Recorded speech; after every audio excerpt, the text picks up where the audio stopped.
Well, thanks very much for having me here. It's a great pleasure to be here again, and it's really a great pleasure to have the opportunity to discuss with David. We are one of the very few people on earth who read this text. Now my working assumption is, I mean, Yuda Libes is the third. A couple of my students, and I don't think, because I taught a seminar on this last year at the Hebrew University. Other than that, I don't think that there are many people who actually read Malat. You did? Wow. Okay, great. So then it's even better. Then we have an even more fruitful discussion.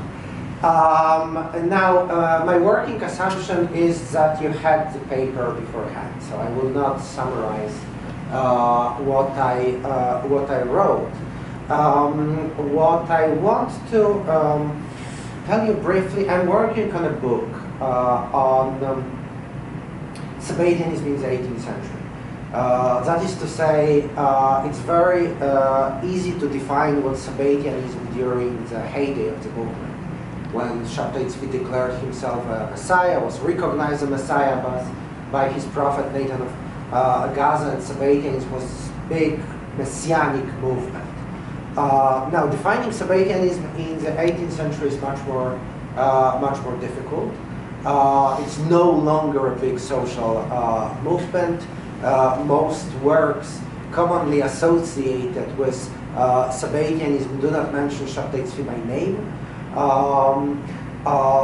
There are people who are loosely associated with Sabbatianism. There are people who are allegedly Sabbatians, but nobody is sure whether they are Sabbatians or not, and if they are, in what sense they are Sabbatians, and so on and so forth. And the concept is so vague and so badly defined that at some point I was even toying with the idea of not using it at all, just writing about number of individuals, Abraham Miguel Cardozo, Lechem Yechayon, Johannes Kemper, and Eibeschuetz, and trying to look for another common denominator without really discussing Sabbatianism as the main axis of the discussion. Then I realized that it's not such a good idea, that I do have to talk about Sabbatianism. I have to define it somehow. And basically there are three ways, complementary ways, of defining my subject. One is to talk about it purely in terms of social history, just to define it as a network of contact between individual and communities, people who belong to the same group, movement, considered themselves members of this movement, were considered members of this movement by outsiders, be them their opponents or friends. And then you can discuss the social profile, then you can discuss the geographical distributions. There are clearly some centers, geographical centers of this movement, and so on and so forth. Now, another aspect is to talk about central ideas, right, that are discussed by Sabbatian thought or Sabbatian theology or theosophy. Certain common terminology, even if the works associated with Sabbatianism do not mention Shabtai Tzvi by name, and many of them do not touch upon Messianism, there is still a set of questions they all would try to ask and answer. There are certain technical terms that would come across, and you can see how the notions are originate in the thought of Nathan of Gaza or even Shabtai Tzvi himself. Then they are taken over by Cardozo, developed by Hayon, and then come to the kind of synthesis in Va'avo Hayom El Ha'ayin. So this is the second aspect of it.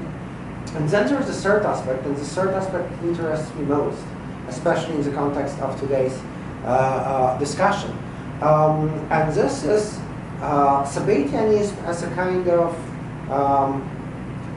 very special form of religious sensibility.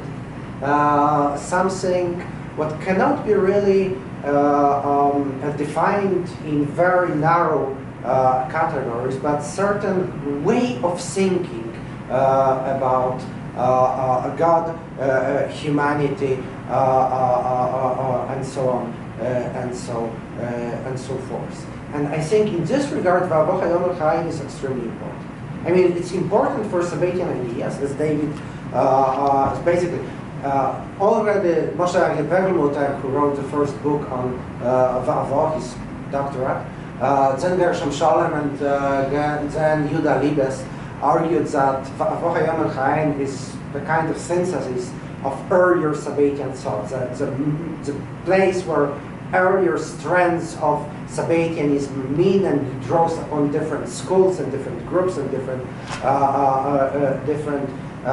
thinkers. But to my mind, Va'avo Hayom El Ha'ayin is important not only because the ideas it brings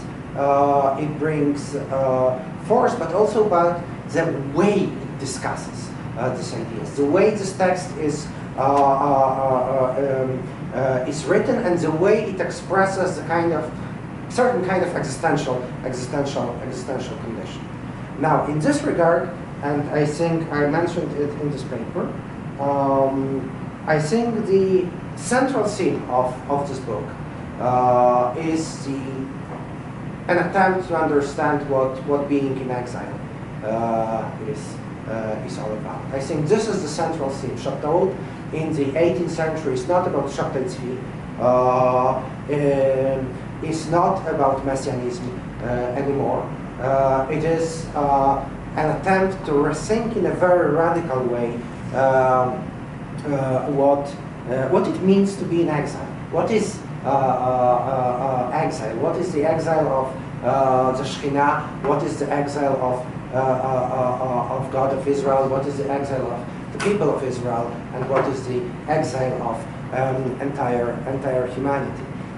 Would you agree with that rather general, perhaps abrupt generalization that this is about a new vision of Judaism, of Christianity, of the relationship between Jews and Christians?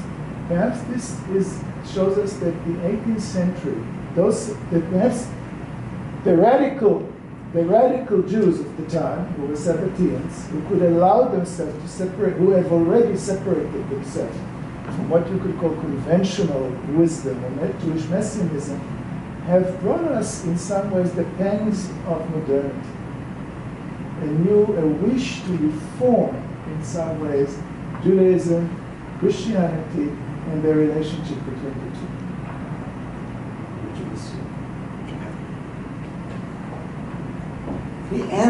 My answer I would give is yes, but I think it's more than that.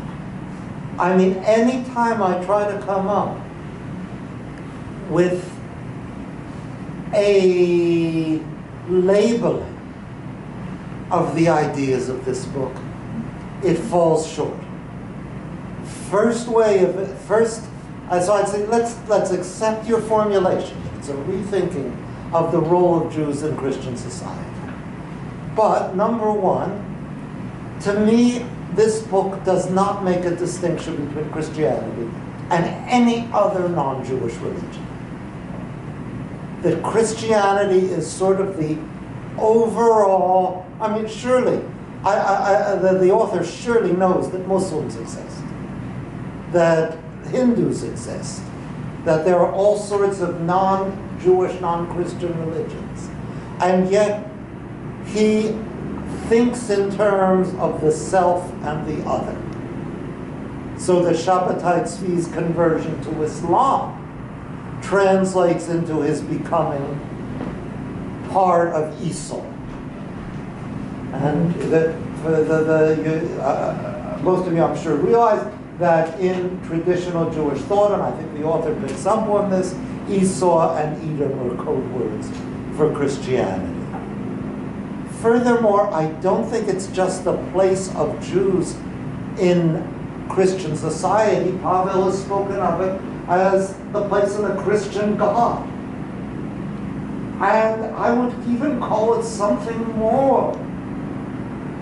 The God who is represented in Christianity, who is a real God, and how he relates to the equally real, lower in rank, but in some ways much more helpful, Jewish God.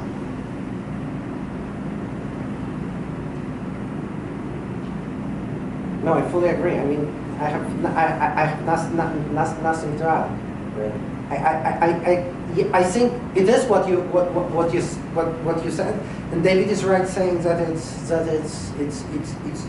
much more. That's worth seeing how much more this is than conventional Shabbatianism. Conventional Shabbatianism is our Lord Shabbatai Tzvi is the Messiah. His conversion to Islam doesn't change that. He'll come back in glory. Yes, although, I mean, yes and no. It is certain elements you would have already in earlier and Sabbatian thought. And the fact, what you said, that this is not only Christianity, but it is the general concept of the other. Again, like I half agree, half not, because Sabbatianism from the very outset has obsession with Christianity, and this is true also about Sabbatianism in the Muslim world.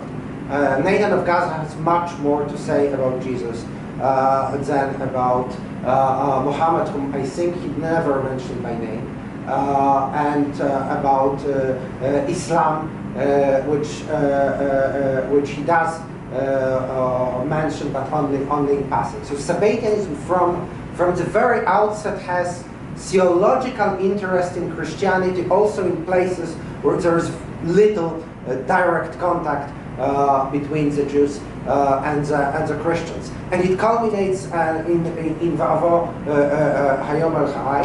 It appears, of course, in Chayon 3, thinking the concept of the Trinity. It appears in other places. There is a line here, but there is much more in Va'avo than anywhere else. And I fully agree with. I think it's a great formulation what you said about two gods being real in the same way, and yes.